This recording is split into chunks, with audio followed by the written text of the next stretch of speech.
Welcome to Hidden Human, the podcast where we explore the stories behind the business leader. Get ready to hear insights from business leaders speaking candidly about how they became who they are today and the lessons they learned along the way. And now, here's your host, leadership coach and speaker, Kelly Meerbot. And Kelly, you were saying, I was asking you to kind of describe how you would like the departure point into this conversation, and you had said, it's just about shut up and listen, right? Mm-hmm. Um, yeah. Yeah, and that came through an awareness that I had last week. And I had worked with this woman who, just for the context of the story, is a Black woman. And she was working for a pharma company, and I was brought in to help work with the team. And what I didn't know was that there was underlying racial tension between some of the team members. And the exercise we did was called What I Appreciate About You Is. And the idea is to recognize their innate qualities, right, that are inherent to people beyond their title and beyond Sure. what they do at work, right? So ideally, like if you and I were doing this exercise, I would say, Doug, what I appreciate about you is your patience, your willingness to pivot with me, your ability to pull things out of me, things like that, right? So long story short, we get into the exercise, and this other woman, this team member this client had some tension with, looks at her and says, hey, I know we've had kind of a tough history, and goes into this long thing about like, hey, I know we've had this long history and like I've contributed to your racial tension, but what I appreciate about you is your directness. So it was all this extra verbiage that didn't need to be there. Right. Right. And long story short, this was about a year and a half ago, probably fourth quarter 2019, this happened. Right. So I haven't seen this woman since then. And she said to me, as a facilitator, Kelly, you should have put her in check. You should have shut it down. You should have stopped it. Mm. And literally at that moment, Doug, it was this awareness that I need to shut up and listen. And I need to listen to anybody who's a member of the marginalized community. If they say it's racist or offensive, who the heck am I to argue with how they're feeling? Yeah. And like, to take it even a step deeper, and I'd love to hear your thoughts on this, with your background, is that emotions are not logical. Right. They're not. Like, if you're emotionally amped up about something that you're attached to, you're not going to pull out a technique. You're not going to, it doesn't, you cannot cure emotions with a tactic. You can't. You can understand them. You can understand your trigger points, but you can't like pull out something in an emotional tornado and be like, okay, this is going to stop my emotions, right? So anyway, she was going on and on about like how hurt she was about how the fact that I didn't stand up for her. Hmm. And my response was, you're right. You're Yeah. absolutely right. Yeah. And at that moment, it was like, if she was offended, then that's her right. And I'm not here to debate it, argue it, politicize it, polarize it. I am just here to listen and hold space and figure out how I can be better in the future. Yeah. You know, Yeah. And I think that this is a big problem that, that we're seeing, was that whataboutism is one of the ways of doing that. There's a million ways yeah. of doing that, right? Well, what about this and what about that? And not believing people. I mean, this goes back to, in a way, I mean, it goes back to sort of probably, the very beginnings of human interaction of like, just like you said, believe people when they tell you what their experience is. And, I think one of the things we have to ask ourselves is why are some people so invested in not hearing the experiences of other people? And then whenever, for example, whenever there's a police shooting, it's like, well, this is an isolated incident, or this is why it happened, or why did they resist, or that would never happen to me, or well, there's a few bad apples. There's a million excuses to silence and negate people's experiences. Yeah. And, as obviously, I'm never going to know what it's like to be a member of a marginalized community in this country ever. But I can pull on my own experience and say, hey, back in college, I was gaslit. I know what that feels like. I know it feels like it's crazy making, Right. And my thought was, when the Breonna Taylor case was in the forefront, one of the things I was talking to a colleague about, and he is an attorney at the Department of Justice, and his response was, well, that was a sloppily executed warrant, and he's an attorney. And I was like, you Yeah. know what? If that was one time, if it was a mistake once out Right. of hundreds of years, I would buy that. Right. But I don't buy it. I don't buy it. And like, listen, this is me playing a little bit of an armchair, or Monday morning quarterback, but my husband, who is in the military, anytime these police shootings happen, our first thing is like the continuum of force. Like, it's the use of force continuum. Every single law enforcement body goes through it. So it's a 9-step process from the moment they step on the scene to, pulling a gun. And every time something like this happens, I say, how did they go from step 9 to step 1? And the only reason, it is literally power over. And you can see that in the Derek Chauvin murder case. I mean, that's a perfect example of power over. And I was only able to watch that video once because it was just way too It's not traumatizing. But something you want to watch again. Yeah. no, and there's this one part. Well, I'll tell you, the most disturbing thing for me was the look on Chauvin's face. Like, if you look at it, he's literally dissociated from his body. Like, and understand, this is not me condoning it. This is Right. not me. This is just understanding the deep depths of the horror and trauma of that.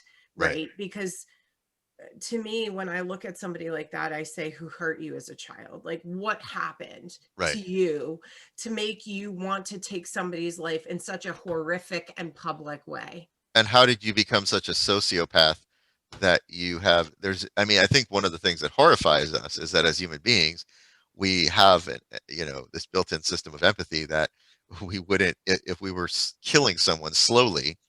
It's one thing if, like, I think we could all imagine sort of a heat of passion. You get into an argument, you throw a rock at someone, and oh my God, I can't believe I did that. But this is Right. slow over 9 minutes. I mean, Right. you don't see any empathy or any. There's nothing. It is. I mean, the word sociopath is just what comes to mind. Like, Yeah. And so my team has been prodding me to respond to everything that's been going on. And frankly, Doug, I'm one of those people that it takes a long time to process things like this, yeah, right? And I'm also at this point in my career where I'm not going to say something because it's a performance. I'm going to say something because I'm really feeling it. And like, this outpouring of, whether it was corporate or people like, oh, we turned a corner. Well, no, we didn't. right, We didn't. I think of all these mothers, like Elijah McClain's mother, or Tamir Rice's mother, or Sandra Bland's parents, who Sandra Bland is my age. You right, know what I mean? Like Breonna Taylor, poor little Makia Bryant, who was just answering, like, all of these mothers have not gotten justice for, oops, a sloppily, executed warrant, or oops, I mistaked my gun for my yeah, excuse me. If you're not capable of distinguishing a gun from a taser, you should not be policing, right, period. right, You need to get back into training.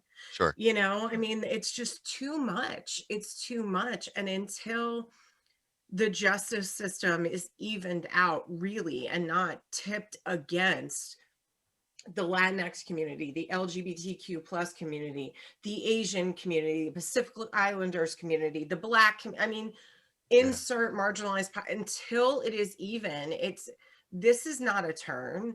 It's a good step in the right direction, but it's not a upturning of the system. It's not. It's not. And you know what's amazing to me is the way in which, so I'm not very likely to be shot by the police. And Right. one of the reasons is because the fear that they would have about the repercussions of shooting me. Let's be honest, right? As a Right. white person, I have a certain Yep. amount of power that Yep. they don't know. I could be related to a judge. My Right. uncle could be a politician, right? Like Yeah. there's a lot of reasons. But yet, with all of these things in the news, we still don't really see a hesitancy on the part, because you know why? Because it's so deeply ingrained. It's not even, I don't think, I mean, sometimes it's conscious, but sometimes it's not even conscious. And even with everything that's happened, you still see that cops don't really hesitate. They don't think to themselves, boy, how would this look? Well, yeah, and I think also we've lost in our society the difference between accountability and shame. Yeah. Right. So I'll use a story from Brene Brown. She was talking about how, like this, and again, forgive me, I have pandemic brain just along with the rest of the world. Right. So at some point, like I think as Texas was easing up the restrictions the first time, right, there was no plan. And Brene Brown, who's, if you don't know who she is, she's written tons of books. She's got Right. the number one TED talk on vulnerability. Like she's a researcher and a social worker, and she's unbelievable. So she tweeted to the governor, like, people are dying, what's the plan? And people came back and were like, watch your shaming rhetoric, stay out of politics. She wasn't shaming them. That they work for us. Yeah. Politicians work for us. And I think, that's the other thing. I think we as a people need to be more selective about who we're putting in office. And these double talking snake oil salesmen or people are not cutting it anymore. They're Yeah. not, and it's a shame because there are a lot of great voices out there who could do a lot of good. But again, you have to be held accountable. I mean, like the January 6th, I'm still not satisfied with what's going on with that. I know. I You know. know, Nor am I. Yeah. now again, like I'll get the voice of reason here, which is my husband. He did intelligence for the military, and he's like, it's going to take a long time, Cal, because it's a lot of evidence. And he's right, they have to comb through video and all of this stuff, but it's still like, come on. And even the narrative around that versus Black Lives Matter is just, what are you talking about? Like, Yeah. I see these peaceful protests around Black Lives Matter. And let's be really honest, Doug. This is not about politics. This is not about who has what, who's taking what. This is about humanity. Yeah. This is about people just wanting to live without fear, wanting to be respected, wanting to be appreciated, and wanting to have a little dignity. Right. That's all it is. They're not asking for anything different. They're asking to be treated the same way, so that when a cop comes up to you and I, they shouldn't have the same fear as somebody who's black or brown. They shouldn't. Yeah. Like, it shouldn't even come into their minds that they should be able to shoot somebody and kill them dead. Like, I told you before we even got on here, like I'm reading this article from the Washington Post that was published on April 16th, 2021, and it's police have fatally shot 22 children under the age of 16 since 2015. Yeah. I mean, Adam Toledo, that just happened. Yep. I think he was 6, right? No, 13, sorry. 13, Chicago. Yeah. Jeremy Mattis was 6, and then Cameron Prescott also 6, Clara Meyer 12. I mean, can you imagine? Okay, parents, white parents, you can't get there in your mind. Imagine your kid, your white kid, playing in your front yard and a police officer coming by and thinking he was playing with a water gun, right? Your kid's playing with a water gun, fatally shoots him. What would you do? Right. Put yourself in these parents' shoes. That's the only way you're going to get there. But I think more importantly than not, This is not a time to celebrate. This is not a time to put out hollow press releases. This is a time to shut up and listen and stop using people, members of the marginalized community, as Google. You have a question, you want to read a book, Google it. Right. Do not use them. They are not your therapists. They're not your consultants. They're not your punching bags. They're not your trauma sponge. They are human beings trying to work through their own trauma, which, Right. again, like, I akin all of this to, because, Ernest Owens, who's a great friend of the show, he's one of these people that keeps saying, stop showing pictures and videos of Black people getting shot. Stop it. And it didn't even occur to me, but then I went back to my own past, Doug, and I was like, that would be like me, me watching a rape scene over and over and over and over Yeah, and just over and over and over re-traumatizing again. yourself. And we wonder why members of these communities are angry. Yeah. If it were me, the world would be burning. I mean, like, Right. it just would. I'd be that angry because it's horrific. It's horrific. And I think right now what we need to do is give these communities the space to heal, to work through whatever it is they need to work through, and follow their lead. Right. When they're ready to talk, they'll come talk to you. When but I think we need to stay vigilant and keep pushing, because the Derek Chauvin case was one step in the right direction. It's not the final step. No, any more than like Rosa Parks, or like in some ways we got taught in school that Dr. Martin Luther King ended racism. I mean, that's just ridiculous, right? I mean, Right. yeah. I mean, the Chauvin case has not. It. I mean, great that that there's going to be justice, but we're so far from where we need to be. And I agree with you. It's one of the things that absolutely drives me insane is that we have to be so mindful of not negating people's experiences, Yeah. and to really ask yourself why, if you are defending the status quo, why do you feel so compelled to do that? Yeah. Yeah. What do you think you're protecting? Yeah. And 9 times out of 10, it's conditioning. Yeah.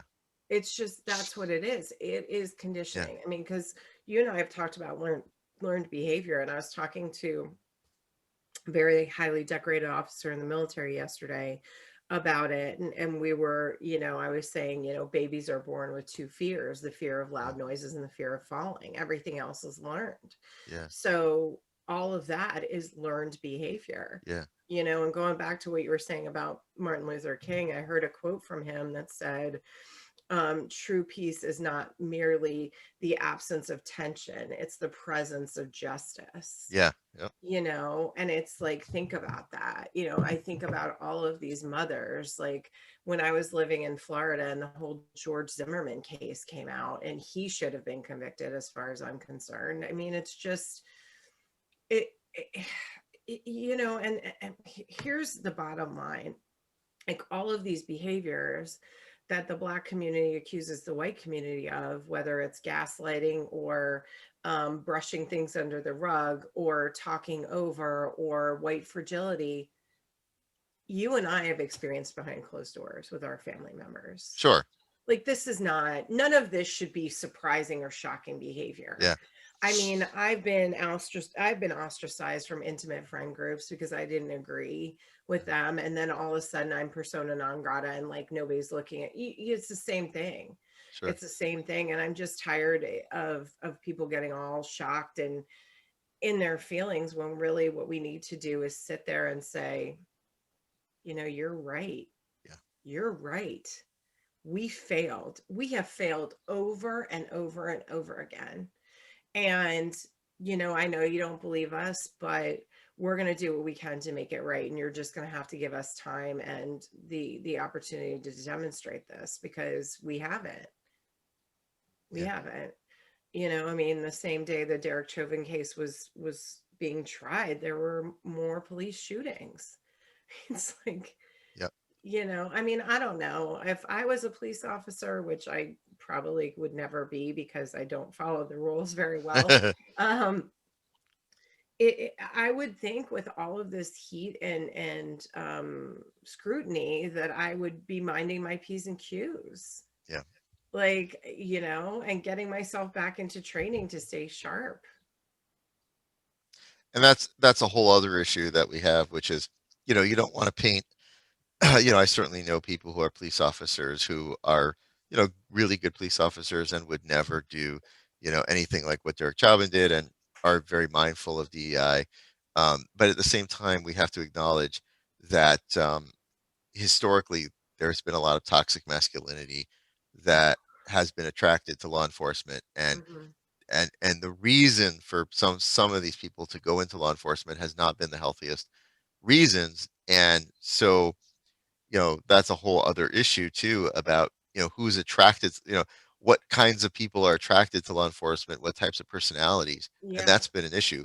The Derek Chauvin should have never, in my opinion, I mean, I don't obviously know him, but from what I've read about him, I mean, he should not have been a police officer in the first place. No.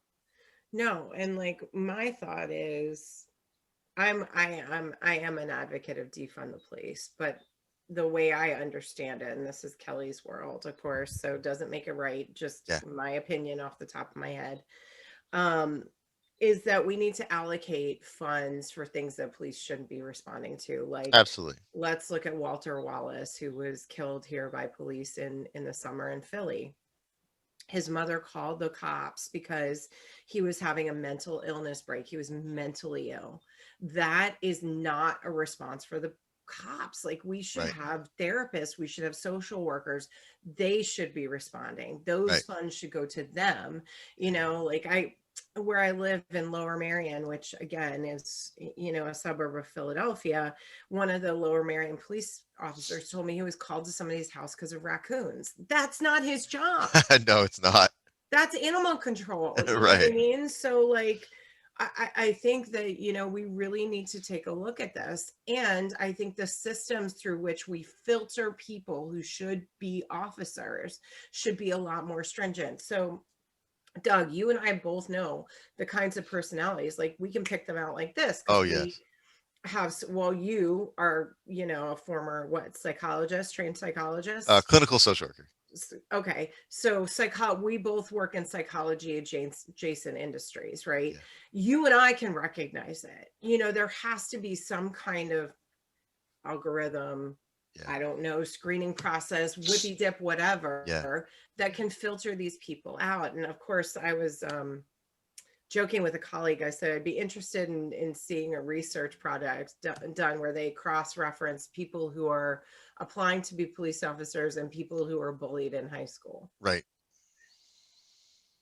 right. Because I think that this is like an aggression thing too, and unhealed trauma. Yeah, Really, it's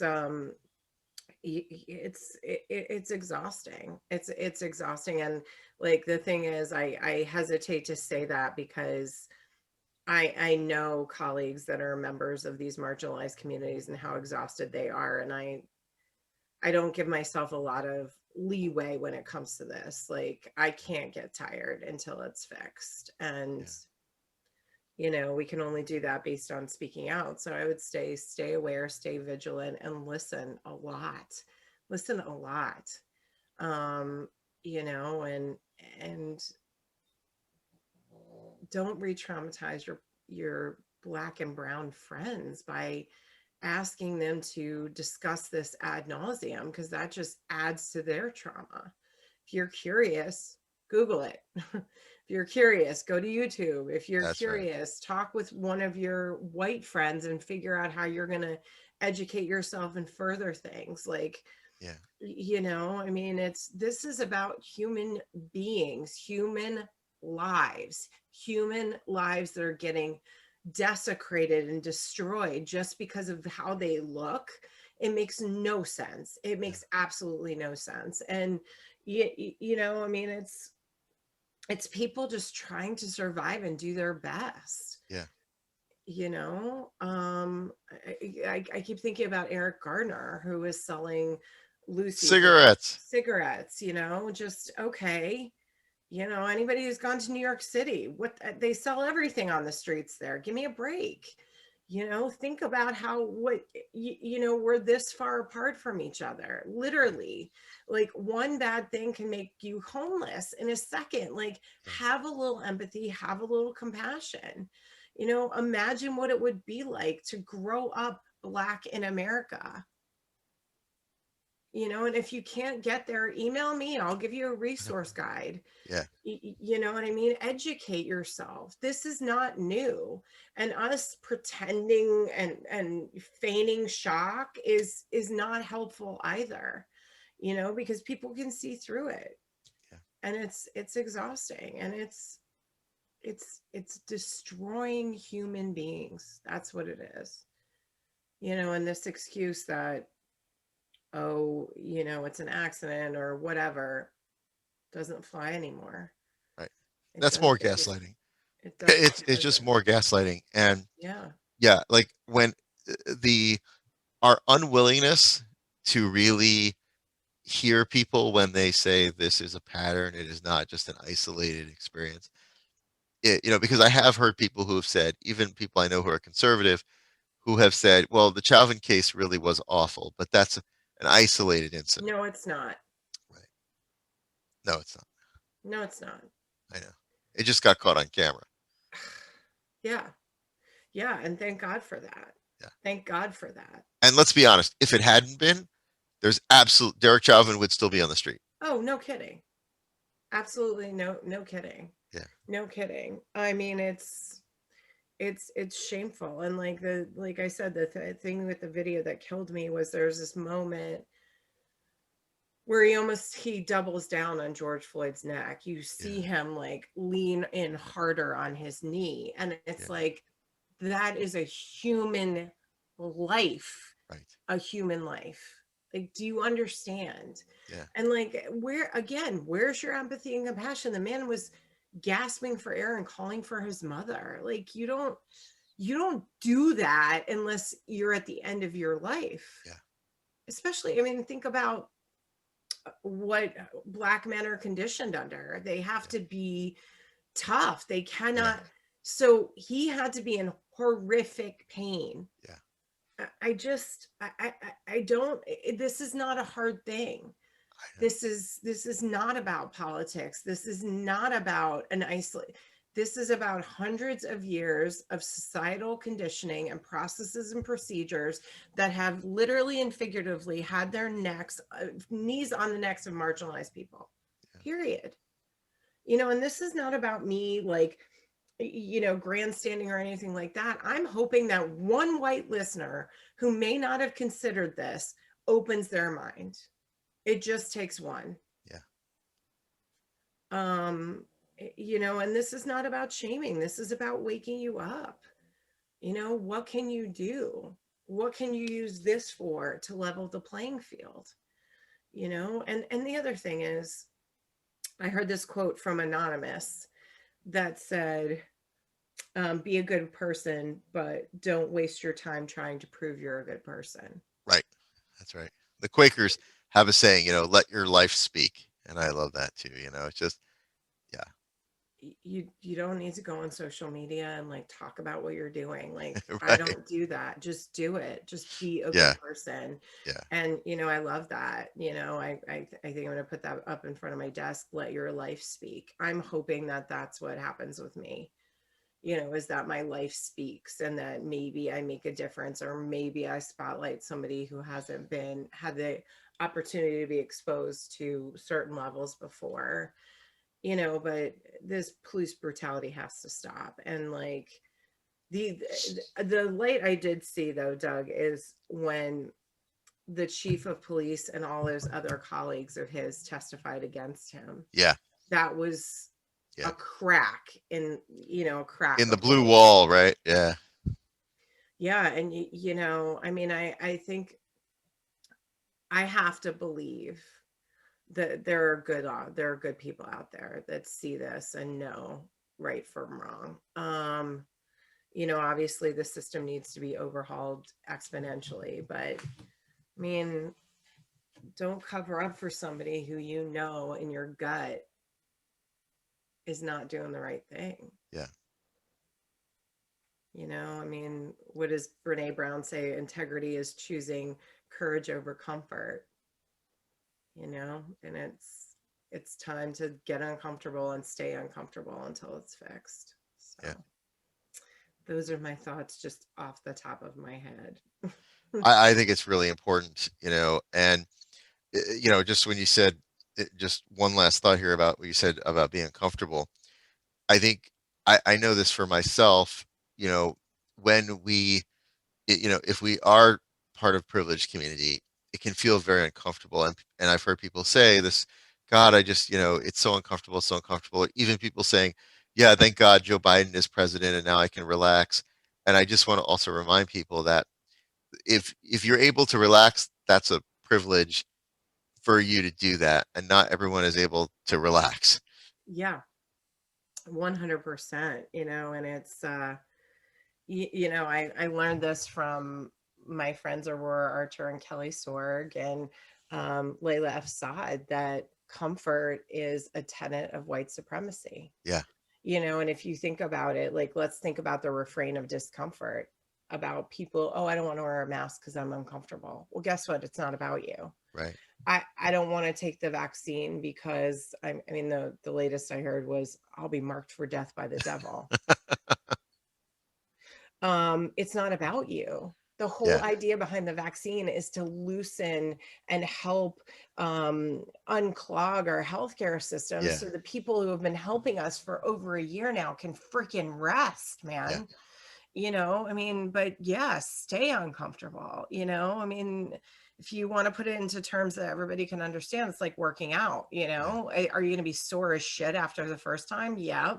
But as you go on, you're going to get stronger. It's just uncomfortable because you haven't practiced that. Yeah. And it's not about your comfort. It's about saving people's lives. Get over it. That's right. So sorry. But I yeah, love it. I always love talking to you, Doug. Thank But you, Kelly. I think this is an important discussion that everybody needs to have. And I would say, in summary, remember, this is about human life. This is not about our egos. This is not about comfort. This is about having courage and standing up for what's right. And, it's about listening and honoring stories of victims and believing them, and not trying to what about or poke holes. If they say it's racist, it's racist. Yeah. You don't need a Gantt chart that is emotions. And if a member of the marginalized community is telling you that, shut your mouth and listen. Amen. And say thank you. So.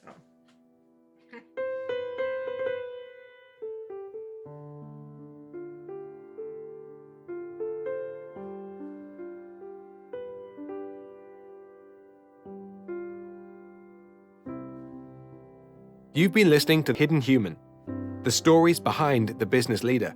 If you've enjoyed the episode, please subscribe to the podcast on iTunes. To learn more about Kelly and the services she provides, visit youloudandclear.com. Thanks so much for listening, and we'll be back soon with a new episode.